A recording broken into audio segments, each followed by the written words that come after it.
सकते हैं चेहरे पर तनाव इन बच्चियों के ठीक है, साफ नजर आ रहा है। आप आइए, क्या नाम है आपका? आयशा बघेल। आप किस तरह से देख रही हैं, देखिए क्या आप, कहना? ये वो अंग्रेजी का पेपर, नितिन रोक रहे हैं आपको। ये तस्वीर हमारे दर्शक देख रहे हैं, ये वो अंग्रेजी का पेपर है जो लीक हुआ है। यही पेपर आज परीक्षार्थियों को मिलना था। अगर ये लीक ना हुआ होता तो जो तस्वीर आपकी स्क्रीन पर है और जो आप प्रश्न पत्र देख रहे हैं, इसी प्रश्न पत्र का हल इस वक्त परीक्षार्थी करना शुरू कर चुके होते। ये देखिए आप, ये अंग्रेजी का पेपर है जो लीक हो गया है और लीक होने के बाद 24 जिलों में परीक्षा को रद्द कर दिया गया है। एबीपी गंगा पर देखिए आप वही अंग्रेजी का पेपर, और देखिए आप अखिलेश यादव ने ट्वीट करके निशाना साधा है। उत्तर प्रदेश भाजपा सरकार की दूसरी पारी में पेपर लीक करवाने का काम जारी है। युवा कह रहे हैं कि रोजगार देने में नाकाम है भाजपा सरकार। इस तरीके से आक्रमण किया है सरकार के ऊपर अखिलेश यादव ने। देखिए ट्वीट उनका, जानबूझकर इसको लीक करने की बात कह रहे हैं वो। पेपर आप देख रहे हैं। कानपुर देहात से इस वक्त हमारे संवाददाता विकास हमारे साथ जुड़ गए हैं। विकास इस वक्त हमारे साथ सीधा कनेक्ट है। विकास, ये जब खबर वहां पर पहुंची है, एग्जामिनेशन सेंटर्स पर छात्र छात्राओं को मिली है, तो क्या दृश्य है वहां पर, क्या कह रहे हैं वो?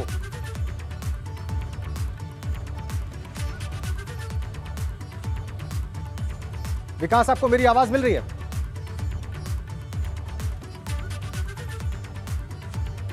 विकास से हम बात करेंगे। विकास से हमारे बिल्कुल ओके है। जी जी जी विकास जी, नहीं बैठे करोगे हटो उसकी तरह जल्दी यार।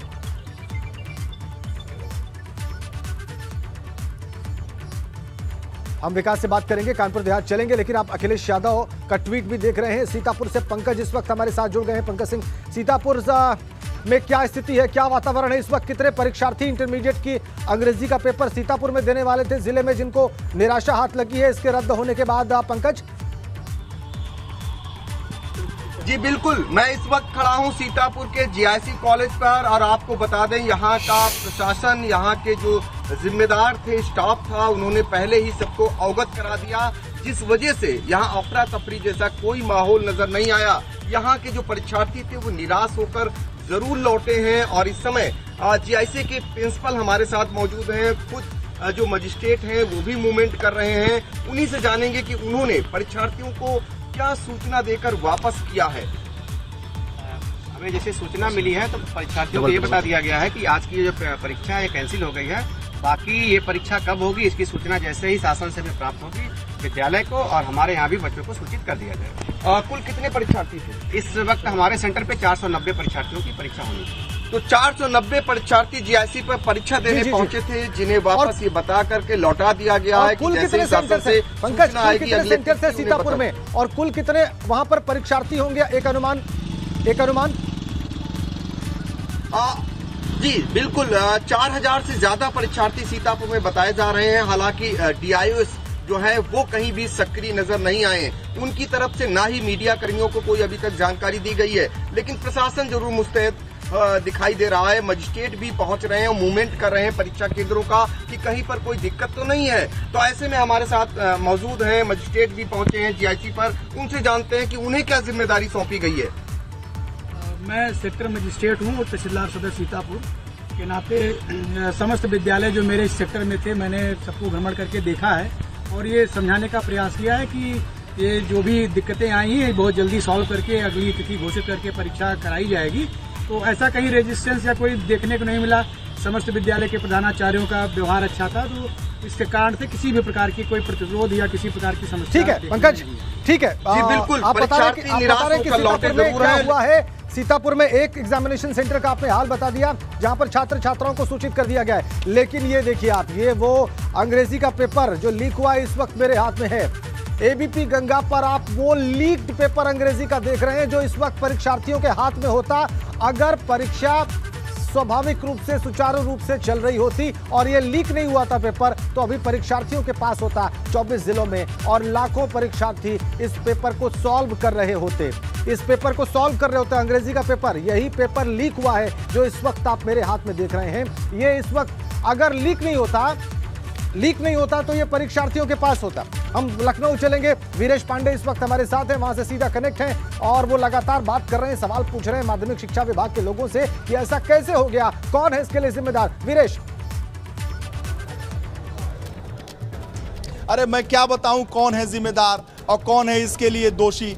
मैंने तो सवाल पूछा एसीएस एजुकेशन से, माध्यमिक शिक्षा से, आराधना शुक्ला से, वो मंत्री जी के सामने ही पूछ रही थी, सारे पत्रकारों के सामने पूछ रही थी अपना नाम बताइए, अपना नाम बताइए। हमने कहा अरे मैडम नाम भी पता चल जाएगा, जब सवाल पूछ रहा हूं तो नाम भी बताने में बता ही दूंगा आपको। अरे नाम बताइए, नाम बताइए। तो नाम है वीरेश पांडे, और ये देखिए डीपी सिंह खड़े हैं, ये है माध्यमिक शिक्षा निदेशालय, और इनकी भी अपनी व्यथा है, इस पेपर लीक से अलग की व्यथा सुनिए इन्हीं की जुबानी। बताइए भैया। 2010 से जो है फर्जी नियुक्ति अध्यापक के विरुद्ध जो है सीनियरिटी का मुकदमा लड़ रहे हैं, और भ्रष्ट शिक्षा अधिकारियों के द्वारा जो है जांच होने के बाद भी 2013 में बर्खास्त कर दिए गए, उसके बाद भी जो है वेतन लगातार दिया जा रहा है। वेतन दिया जा रहा है, भ्रष्टाचार चरम सीमा पे। मतलब क्या जो बर्खास्त कर दिए गए उनका भी वेतन दिया जा रहा है? बर्खास्त के बाद हाई कोर्ट में चले गए थे, अंतरिम रिलीफ पाए थे, अंतरिम रिलीफ के आदेश के तहत 6 महीना का सुप्रीम कोर्ट का आदेश है, उसके अनुपालन न करके भ्रष्ट शिक्षा अधिकारी द्वारा जो है। आप शिक्षा विभाग में रहे हैं क्या? तो ये बताइए, हम लोग सुनते रहे हैं कि शिक्षा विभाग में भ्रष्टाचार बहुत ज्यादा है, नकल माफिया बहुत भरे हुए हैं, तो ये कैसा भ्रष्टाचार होता है? नहीं, भाजपा के रिजीम में तो नकल पे अंकुश लगा है, नकल को रोक दिया है। सपा छोड़ के ये बताइए कि भ्रष्टाचार शिक्षा विभाग में कैसे पनपा और कौन कौन लोग दोषी हैं? असली दोषी कौन? असली दोषी शिक्षा अधिकारी ही है, और जो है शिक्षा अधिकारी लिख देते हैं अपर शिक्षा निर्देशक इलाहाबाद को, इलाहाबाद से आता है पत्र, कूड़ेदान में पड़ा रहता, कोई कार्रवाई नहीं होती। 3 जांच आख्या अभी आज मंत्री जी को मैंने दिया है, लेकिन उस पर कोई कार्रवाई नहीं होगा। मंत्री जी लोग बैठते हैं तो क्या करते हैं? कुछ नहीं करते, आवश्यक कार्रवाई के लिए लिख देते हैं, उसके बाद कूड़ादान में पड़ा रहता है। ये डायरेक्टर साहब क्या करते हैं? डायरेक्टर साहब जो है वही आवश्यक कार्रवाई करें, आवश्यक कार्रवाई। हमारे तदस्थ आवश्यक कार्रवाई भगवान नौकरी कर रहे हैं, उनके ऊपर तलवार लटकी हुई है। ये बताइए, मंत्री जी लिखते हैं कि आवश्यक कार्रवाई, निदेशक लिखते हैं आवश्यक कार्रवाई, तो ऊपर चला जाता है क्या? ऊपर से आता है फैजाबाद जनपद अयोध्या में, ठंडे बस्ते में जिला विद्यालय निरीक्षक अयोध्या द्वारा पूरे प्रदेश में ऐसे ही आवश्यक कार्रवाई। यही प्रक्रिया जो है पूरे प्रदेश में होती, जो प्रक्रिया अयोध्या में हो रही है वही प्रक्रिया पूरे प्रदेश में है। क्योंकि 3 बार प्रमुख सचिव और अपर मुख्य सचिव लोग क्या करते हैं? ये भी आवश्यक कार्रवाई नहीं, ये लोग भी लिखते हैं आवश्यक कार्रवाई किया जाए, आख्या दें 4 दिन के अंदर, 9 दिन के अंदर, लेकिन 6 महीना बाद आख्या नहीं जाता। 22/6/2021 को हमने उप शिक्षा डिप्टी सीएम दिनेश पाठक जी को दिया था, शर्मा जी को। आप मानते हैं कि उचित आवश्यक कार्रवाई करके अपना कोरम पूरा कर देते हैं? कोरम पूरा करते हैं। उप मुख्यमंत्री दिनेश शर्मा जी भी यही लिखते थे क्या? यही लिखते थे। दिनेश शर्मा सबसे ज़्यादा गड़बड़ आदमी है, उनके विरुद्ध कार्रवाई होना चाहिए। सरकार ने बहुत अच्छा काम किया कि इनको कोई मंत्रालय नहीं दिया और चुनाव लड़ने से भागे। तदस्थ शिक्षकों के जिम्मेदार ये दिनेश शर्मा हैं। आज हमारे शिक्षक भाई जो है 20 साल से पढ़ाने वाले बाहर घूम रहे हैं। ठीक है, इनका विनियमितीकरण अटका हुआ है। वीरेश इनकी व्यथा सामने आ गई और इनकी शिकायत भी हमारे दर्शकों ने देख ली है। वीरेश आपके पास वापस आएंगे और आपको बताएं कि पेपर लीक कांड में एसीएस यानी कि एडिशनल चीफ सेक्रेटरी माध्यमिक शिक्षा आराधना शुक्ला से भी हमारे सहयोगी वीरेश पांडे ने बातचीत की है, वो आपको दिखाते हैं। एसटीएफ की जांच अभी नहीं हो रही, अभी ये निर्णय हो रहा है। एसटीएफ निर्णय हो रहा है। अभी इसके बाद जब पाली शुरू हो जाएगी उसके बाद जाकर के फिर पुनः माननीय मुख्यमंत्री जी से निर्देश प्राप्त। एसटीएफ की जांच पर विचार किया जा रहा है। जो माननीय मुख्यमंत्री जी अभी निर्णय लेंगे उस पे करा जाएगा। ये बताइए, मुख्यमंत्री जी भ्रष्टाचार को लेकर 0 टॉलरेंस रखते हैं। आप लोग लगातार 2 साल से उनके साथ काम कर रहे हैं, तो उनकी कार्यशैली से आप लोग परिचित हैं।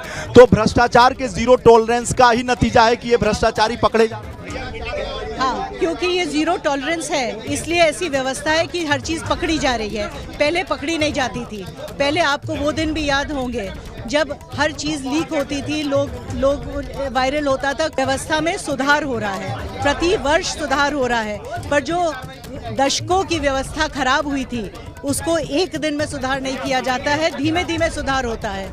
अब हम लोग ऑलमोस्ट उस स्थिति पे आ गए हैं जब परीक्षा केंद्र में बच्चे चीटिंग करते हुए नहीं पाए जाते हैं। अब कोशिश ये है, नकल की कोशिश जो है परीक्षा केंद्र के अंदर से अब बाहर चली गई है। तो कहीं ना कहीं किसी जगह पे कोई चूक हुई है जो हम लोग को पकड़ना है, हमको ठीक करनी है अगले बार के लिए। पूरे मामले पर मुख्यमंत्री जी से बात करेंगे? जी बिल्कुल। मुख्यमंत्री जी का कोई निर्देश प्राप्त? माननीय मुख्यमंत्री जी के निर्देश प्राप्त हो चुके हैं। मुख्यमंत्री जी को ब्रीफ किया है। माननीय मुख्यमंत्री जी पूरे प्रकरण से संज्ञानित हैं। उन्होंने निर्देश दिए हैं कि कड़ी से कड़ी कार्रवाई होनी है, चाहे कोई भी हो। आप सीबीआई जांच की भी अनुशंसा, आगे जो होगा आपको बताएंगे। शिक्षा विभाग के भ्रष्टाचार पर सीबीआई जांच की जरूरत है। अटकले से कोई फायदा नहीं है। जब हम लोग समझ लेंगे उसके बाद आगे बात। कार्रवाई कितने देर में हो जाएगा? अटकले पे बात नहीं होगी। तो माध्यमिक शिक्षा विभाग की सचिव आराधना शुक्ला की बात आपने देखी। वो कह रही हैं कि जांच होगी नहीं होगी, अब इस पर फैसला होना बाकी है। गोरखपुर चलते हैं, हमारे सहयोगी वहां से नीरज श्रीवास्तव जुड़ गए हैं। वहां भी परीक्षा रद्द कर दी गई है। क्या वातावरण है वहां पर, क्या कह रहे हैं छात्र छात्राएं और अधिकारी? नीरज। बिल्कुल 199 केंद्र है गोरखपुर में। और अवधेश आपको बता दें कि कितनी बड़ी क्षति ये है, जो खासकर मेधावी छात्र हैं काफ़ी उम्मीद लगाकर बैठे थे कि वो परीक्षा देंगे और आगे की जो तैयारी है इंटरमीडिएट के बाद वो करेंगे, लेकिन अंग्रेजी का पेपर लीक हुआ है। और सबसे बड़ी बात यह कि कौन जिम्मेदार है इसके पीछे, तो यहाँ स्टूडेंट्स भी हमारे साथ हैं। ये MG इंटर कॉलेज के स्टूडेंट हैं, इनका सेंटर जुबली इंटर कॉलेज में पड़ा है, तो इनसे हम थोड़ा बात भी कर लेते हैं। ये बताइए क्या लगता है कितनी बड़ी क्षति आप लोग? सर हमारे लिए बहुत बड़ी क्षति। स्टूडेंट की लाइफ में क्या होता है, बस पढ़ना लिखना और खाना पीना, यही पढ़ाई तो हमारे लिए सबसे महत्वपूर्ण है। बताइए आज इंग्लिश का पेपर है, आधे घंटे पहले कहते हैं कि पेपर नहीं होगा, तो ये स्टूडेंट के लिए बहुत बड़ा खिलवाड़ है। क्या आपको क्या लगता है, आप बताइए कितना ही बड़ा नुकसान आप लोगों का है? सर हमारा तो बहुत बड़ा नुकसान हो गया सर। हम लोग रात भर मेहनत करते हैं, बताइए हम लोग कहाँ कैसे जुगाड़ करके हम लोग पढ़ते हैं, बताइए आप ही। हम लोग क्या करें सर, हम लोग बताइए। हम लोग के लिए बहुत ज़्यादा सर दुखद खबर है ये। इन लोगों के लिए, स्टूडेंट्स के लिए कुल कितने परीक्षार्थी हैं गोरखपुर में? 199 सेंटर्स पर जो प्रभावित हुए नीरज, कुल कितने परीक्षार्थी हैं जो गोरखपुर में प्रभावित हुए इस पेपर रद्द होने की वजह से? बिल्कुल देखिए 1.5 लाख से अधिक परीक्षार्थी यहाँ पर परीक्षा दे रहे हैं और 199 केंद्र है, तो आप अंदाजा लगा सकते हैं कि जितनी परीक्षाएं लीक हुई हैं तो कितना बड़ा यहाँ पर जो स्टूडेंट हैं उनका कितना बड़ा नुकसान है और अब फिर से उन्हें परीक्षा देनी पड़ेगी। और ये एक बड़ा सवाल भी खड़ा कर रहे हैं कि संख्या है। बिल्कुल नीरज, कौन है? आप कह रहे हैं कि 1.5 लाख परीक्षार्थी गोरखपुर में इंटरमीडिएट की परीक्षा दे रहे हैं और 199 सेंटर्स पर परीक्षा हो रही है। वहां पर सभी जगहों पर परीक्षा रद्द की गई है। बड़ी तादाद में गोरखपुर में परीक्षार्थी प्रभावित हुए हैं। वाराणसी चलते हैं, वहां भी पेपर लीक के बाद परीक्षा रद्द हुई है। वहां पर परीक्षार्थियों की तादाद कितनी है, कितनी निराशा है उनमें, क्या कारण वहां पर समझ में आ रहा है, हमें बताने जा रहे हैं नीतीश पांडे। बताइए नीतीश। राजेंद्र जी, साथ जो परीक्षार्थी हैं वो यहाँ पर पहुँचे और पहुँचने के साथ उनमें ज़बरदस्त निराशा देखी जा रही है। लेकिन यहाँ के जो पुलिस वालों का जो रवैया है वो इन परीक्षार्थियों के साथ कुछ अच्छा नहीं था। जब ये परीक्षार्थी परीक्षा केंद्र पर पहुँचे तो इन्होंने अपने पेपर लीक के बारे में जानकारी हासिल करना चाहिए, लेकिन यहाँ के जो पुलिसकर्मी थे उन्होंने इनके साथ अभद्रता भी की। लेकिन अभी पेपर लीक को लेकर इनके मन में क्या है, कितनी निराशा है, ये जान लेते हैं। आप पेपर देने आए थे जी, कितनी निराशा?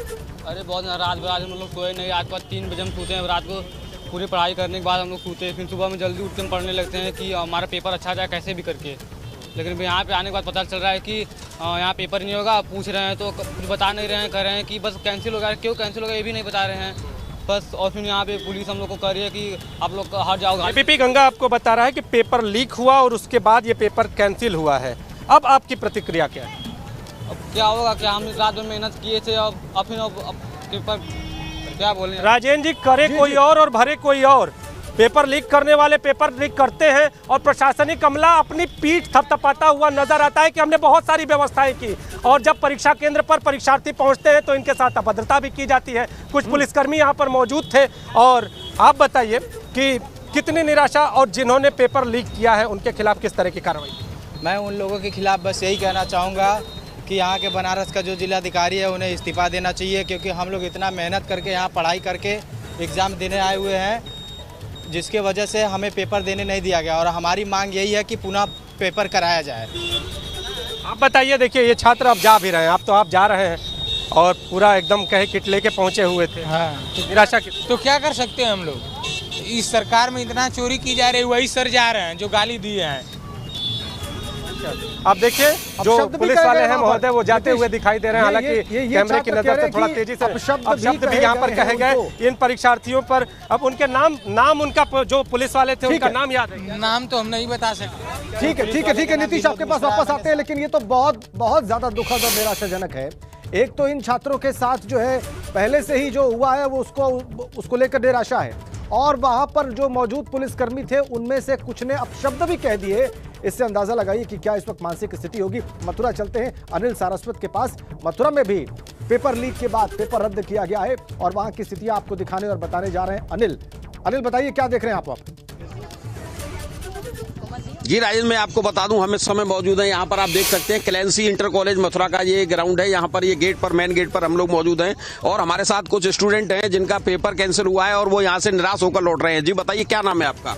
जी मेरा नाम शीलू है और मैं शीलू, बताइए आज पेपर आपका इंटरमीडिएट का पेपर था, आपका पेपर कैंसिल हुआ है, कैसे लग रहा है आपको इस समय? बहुत बुरा लग रहा है। हमारी तैयारी हुई थी और हम यहाँ आए तो पता चला कि पेपर ही कैंसिल हो गया। क्या सूचना मिली जब आप गेट पर यहाँ पर आए? तो हम गेट पे आए तो हमें सूचना मिली कि हमारा पेपर रद्द हो गया है और अगली डेट आएगी तो हम अपना पेपर की तारीख बताएंगे। हमारे साथ और भी कुछ स्टूडेंट हैं। जी बताइए क्या नाम है आपका? मेरा नाम मोहित दीक्षित है, मैं 12th क्लास पेपर देने आया हूँ और यहाँ पर आके गेट पर मैंने देखा है तो पेपर लीक हो चुका है। सर से मैंने आपका जानकारी ली तो उसका पेपर लीक हो चुका है, तो हमारी साल भर की तैयारी का पूरा हो चुका है। रात तक पढ़ा है। एक बड़ी खबर हमारे पास है अनिल, एक बड़ी खबर पेपर लीक कांड से जुड़ी हुई। इस वक्त की सबसे बड़ी खबर, वाराणसी से बलिया के लिए रवाना हुई है एसटीएफ की टीम। जी हाँ, स्पेशल टास्क फोर्स वाराणसी से बलिया के लिए रवाना हो गई है। इसी मामले में एसटीएफ की टीम रवाना हुई है वाराणसी से बलिया के लिए। पेपर लीक कांड में निश्चित रूप से कोई सुराग इस वक्त एसटीएफ के पास है और उसी को खंगालने के लिए, उसी को और एक्सप्लोर करने के लिए और असल दोषियों तक पहुंचने के लिए एसटीएफ एक्टिव, वाराणसी से बलिया के लिए रवाना। शैलेश अरोड़ा इस वक्त हमारे साथ जुड़ गए हैं। शैलेश, और क्या जानकारी मिल रही है आपको एसटीएफ टीम के बारे में, वाराणसी से बलिया जाने के बारे में? क्या हाथ लगाए उन्हें? देखिए, पूरे मामले को लेकर मुख्यमंत्री जो हैं वो काफी नाराज है इस पूरे मामले में और उन्होंने तत्काल एसटीएफ से इस पूरे मामले की जांच के निर्देश दिए। एसीएस होम जो है अवनीश अवस्थी, उनके साथ उन्होंने पूरा मंथन किया और उसके बाद में आदेश जारी किए गए और ये कहा गया कि तत्काल एसटीएफ की जो टीम है वो मूव करे बलिया के लिए और वहां पर जाकर इस पूरे मामले की तफ्तीश करे। फिलहाल देखिए, जहां से पेपर लीक होने की बात सामने आई, उस कॉलेज के प्रिंसिपल को अगर बात करें तो देखिए हटाया जा चुका है। जो डीआईओ है बलिया के, उनको हटाया जा चुका है और अब तैयारी है दोषियों के ऊपर एनएसए लगाने की और टीम जो है एसटीएफ की रवाना हो चुकी है बलिया के लिए वाराणसी से। और अब आगे की जो कार्रवाई होगी, एसटीएफ जो आगे जांच करेगी कि और क्या, क्योंकि 2 सीरीज के पेपर लीक हुए, एक नहीं लीक हुआ है और ये पहली बार नहीं है जब यूपी बोर्ड का पेपर लीक हो रहा हो। हम यहाँ इस समय माध्यमिक शिक्षा निदेशालय में मौजूद हैं। अभी हमारे ब्यूरो चीफ वीरेश पांडे जी ने जिस तरह से, चाहे मंत्री हो, चाहे प्रमुख सचिव हो विभाग की या फिर निदेशक, सबसे बात की, लेकिन एक चीज आपको और इसमें बताएं कि ऐसा नहीं है कि जो वर्तमान निदेशक विनय पांडे, इनके कार्यकाल में पहला पेपर लीक है, इससे पहले भी पेपर लीक का मामला सामने आया। एक बार फिर से वीरेश पांडे जी हमारे साथ, उनके पास चलते हैं। वीरेश जी, ये बताइए, पहली बार तो हुआ नहीं, इससे पहले वर्तमान डायरेक्टर के कार्यकाल में ही पेपर लीक का मामला सामने आया, लेकिन कार्रवाई सिर्फ नीचे तक होकर। शैलेश, ये बात मैं आपको बताऊं, मैं माध्यमिक शिक्षा में कम आता हूं, शिक्षा आप ही देखते हैं, लेकिन माध्यमिक शिक्षा में आने के बाद जो मैं बताऊं कि इस खंभे में, इस पौधे में, इस ग्रिल में हर तरफ से भ्रष्टाचार की आवाज गूंज रही है और आप शिक्षा विभाग देखते हैं और भ्रष्ट तंत्र का ये अड्डा है, क्योंकि यहाँ पत्रकारों की निगाहें भी कम होती हैं। मुख्यमंत्री के कार्यालय से महज 200 मीटर पर यह कार्यालय है, लेकिन आता नहीं। ये तमाम लोग हैं जो घूम रहे हैं, ये भ्रष्टाचार की कहानियां बयां कर रहे हैं। देखिए, कुछ लोग इनडायरेक्ट वे में बात कर रहे हैं, कुछ लोग नहीं बात कर रहे हैं, कुछ लोग डर रहे हैं कि नौकरी चली जाएगी। भाई, जब एसीएस आराधना शुक्ला सवाल पूछने पे कह रही है कि अपना नाम बताइए, तो इन तो बेचारे नौकरी कर रहे हैं, इनकी नौकरी तो वो खा जाएंगी, हमारी नौकरी तो खाएंगी नहीं खाएंगी वो अलग विषय है, क्योंकि हमारा चैनल है। हाँ, हम सच्चाई की आवाज़ उठाते हैं। एबीपी गंगा इसीलिए प्रदेश का नंबर 1 चैनल है, उत्तराखंड का नंबर 1 चैनल है, दर्शकों की सबसे पहली पसंद है, क्योंकि हम बेबाक आवाज़ में, बुलंद आवाज़ में अपनी बातों को रखते हैं और भ्रष्टाचारियों को बेनकाब करते हैं। इसीलिए इस प्रदेश का नंबर 1 चैनल है एबीपी गंगा। नाम पूछे आराधना शुक्ला, नाम पूछे विनय कुमार पांडे, नाम पूछे गुलाब देवी, लेकिन इस माध्यमिक शिक्षा निदेशालय में हम ये कह सकते हैं कि मैडम, आप हमारा नाम पूछ रही थी। मेरा नाम है वीरेश कुमार पांडे। मैडम, मेरा नाम है वीरेश कुमार पांडे। आप मुझसे नाराज लग रही हैं। मैंने केवल सवाल पूछा है मैडम, नाराज मत होइए। पांडे जी, मैं बिल्कुल नाराज नहीं हूँ। मैं स्वागत करती हूँ सब मीडिया और प्रेस को, क्योंकि आप ही के माध्यम से हमको सूचना भी मिलती है, आप ही के माध्यम से हम सूचना प्रसारण भी करते हैं। मैं केवल आपसे पूछ रही थी क्योंकि आप कुछ इतना ज़्यादा उत्साह में प्रश्न पूछ रहे थे। उस समय आप देख रहे थे कि मैं व्यवस्था बना रही हूँ। 2 बजे मेरी परीक्षा शुरू हो रही थी। मैं आपसे अनुरोध लगातार कर रही थी कि थोड़ा मौका दे दें व्यवस्था बनाने के लिए। मैं अभी वापस आके आपसे बात करती हूँ। हम लोग एबीपी गंगा जो हैं, एक सवाल खाली आपसे करना चाहता है। हम लोग बहुत बेबाक अंदाज में पूछते हैं और कोई हम लोगों की मंशा खराब नहीं होती है। आराधना शुक्ला जी हैं, काम से ओवरलोडेड हैं, चूंकि मामला जो है पेपर लीक हुआ है। उन्होंने सफाई भी दे दी कि नाम पूछने के पीछे मेरा मंतव्य ये था कि हम लोग काम में लगे हुए थे, तो काम में हम लोग भी लगे हुए हैं और पर्दाफाश कर रहे हैं जो भ्रष्टाचार का जो तंत्र है, जो भ्रष्ट जो मामला है उसका। और मैं आपको बताऊं कि ये जो लेकर टहल रहे हैं भाई साहब, ये भी भ्रष्टाचार से दुखी हैं, इस माध्यमिक शिक्षा निदेशालय के भ्रष्टाचार से दुखी हैं। आखिर मुख्यमंत्री जब जीरो टॉलरेंस की बात करते हैं, निश्चित रूप से योगी आदित्यनाथ अगर दूसरी बार रिपीट किए हैं, जनता का उन्हें समर्थन मिला है, तो निश्चित रूप से वो एक ईमानदार मुख्यमंत्री हैं और जीरो टॉलरेंस है मुख्यमंत्री योगी आदित्यनाथ की। मैं ऑन रिकॉर्ड बोल रहा हूं और इस पर मेरी पत्रकारिता पर कोई भी सवाल खड़ा करे, मैं इससे इनकार नहीं कर रहा हूं, जो चाहे कहे, लेकिन हम लोग बेबाक अंदाज में अपनी बात रखते हैं। योगी आदित्यनाथ जीरो टॉलरेंस भ्रष्टाचार को लेकर रखते हैं। 5 साल की सरकार जीरो टॉलरेंस रही है भ्रष्टाचार की। योगी आदित्यनाथ पर डेंट नहीं लगा। एक बार भी विपक्ष ने यह नहीं कहा कि योगी आदित्यनाथ ने यह भ्रष्टाचार किया, उनकी सरकार ने यह भ्रष्टाचार किया। इस पे मैं अपने बेबाक अंदाज में रख रहा हूं अपनी बात को, लेकिन यह भी कह रहा हूं पूरी शिद्दत के साथ, मजबूती के साथ कि मैं जिस प्रांगण में खड़ा हूं, यह माध्यमिक शिक्षा निदेशालय, मैं भी माध्यमिक शिक्षा पास करके ही ग्रेजुएट और पोस्ट ग्रेजुएट हुआ हूं। मैं भी जानता हूं, पूरे प्रदेश की जनता जानती है, शिक्षक जानते हैं, अभिभावक जानते हैं कि भ्रष्टाचार का ये अड्डा है, भ्रष्टाचार का ये अड्डा है। निश्चित रूप से योगी आदित्यनाथ इस भ्रष्ट तंत्र को खत्म करने की कोशिश कर रहे हैं और यही वजह है कि इन भ्रष्टाचारियों पर लगाम वो धीरे धीरे कस रहे हैं। लेकिन मैं दावा कर रहा हूं कि ये चाहे ये माध्यमिक शिक्षा निदेशालय का ये खंभा हो, ये पत्ता हो, ये ग्रिल हो, ये बिल्डिंग हो, ये आकंठ डूबा हुआ है भ्रष्टाचार में। हमारे साथ शैलेश हैं जो इस पूरे विभाग को बहुत अच्छी तरीके से। जी बिल्कुल राजेंद्र, आप कुछ पूछना चाह रहे थे? बिल्कुल बिल्कुल, मैं शैलेश ये जानना चाह रहा था कि क्या एसटीएफ को अब ये जांच दे दी गई है? क्योंकि थोड़ी देर पहले आराधना शुक्ला ये बात कह रही थी कि अभी ये स्पष्ट नहीं है कि जांच एसटीएफ कर रही है कि नहीं कर रही है, लेकिन एसटीएफ वाराणसी से बलिया के लिए रवाना हुई है। क्या इसका मतलब ये समझा जाए कि एसटीएफ को ये जांच हैंडओवर कर दी गई है, एसटीएफ ही देख रही है अब सारा विषय? बिल्कुल, देखिए एसटीएफ को जांच सौंप दी गई है और क्योंकि एसटीएफ को जो जांच सौंपी जाती है वो गृह विभाग का काम है।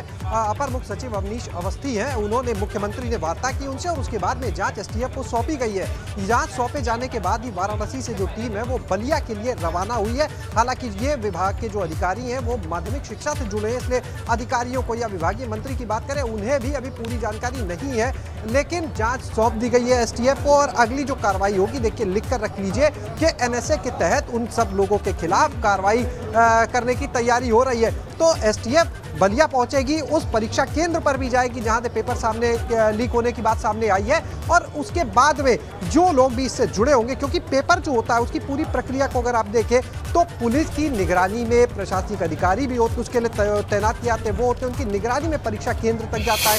सेम डे पेपर कई जगह पे जाता है कि कहीं पर लीक ना हो, या पहले से भी स्टोर रूम में जो रखे जाते हैं पेपर, तो पेपर क्लासरूम में जाकर खुलना, सीसीटीवी कैमरों की अब व्यवस्था है। तो अगर देखिए इसके लूपहोल का देखा जाना है तो ये बिल्कुल तय मान लीजिए कि हर क्लासरूम में जो सीसीटीवी अब लगाए जाते हैं परीक्षा केंद्रों पर, वो सिर्फ सीसीटीवी वीडियो के लिए नहीं होते, ऑडियो रिकॉर्डर के साथ होते हैं। तो अगर ट्रेस करा जाना हो इनको तो बहुत आसान सा काम है कि अगर परीक्षा केंद्र से पेपर लीक हुआ है तो आसानी से परीक्षा कक्ष में ये देखा जा सकता है कि कहाँ पर ये पेपर लीक हुआ। दूसरी चीज, ये जो सामने आप कंट्रोल रूम देख रहे हैं राज्य स्तरीय, ये वो कंट्रोल रूम है जहां से पूरे प्रदेश पर नजर रखी जाती है। यानी प्रदेश के जितने भी परीक्षा केंद्र हैं उसमें जितने भी कमरे हैं, हर कमरे का एक एक सीसीटीवी जो है वो कनेक्ट होता है जिले के कंट्रोल रूम से और उसके बाद वो कंट्रोल रूम कनेक्ट होते हैं इस राज्य स्तरीय कंट्रोल रूम से। अंदर पूरी एक टीम लगी हुई है जो हर परीक्षा केंद्र को देखती है, उसकी मॉनिटरिंग करती है। आप अगर देखेंगे जितना हम बाहर से देख पा रहे हैं, आप देखिए मुरादाबाद मंडल, अयोध्या मंडल, सहारनपुर मंडल, आगरा मंडल, तो ये सारे मंडल बने। तो तो हर तरफ से इतनी निगरानी, यानी पहला सीसीटीवी की जो मॉनिटरिंग है वो परीक्षा केंद्र पर हो रही है, दूसरी जो मॉनिटरिंग है वो जिले पर हो रही है, तीसरी जो मॉनिटरिंग है वो प्रदेश के इस निदेशालय से हो रही है। तो ऐसा नहीं है कि कोई बहुत बड़ी मुश्किल काम होगा उन लोगों को ढूंढना, उन लोगों को तलाशना जिन्होंने गड़बड़ की है।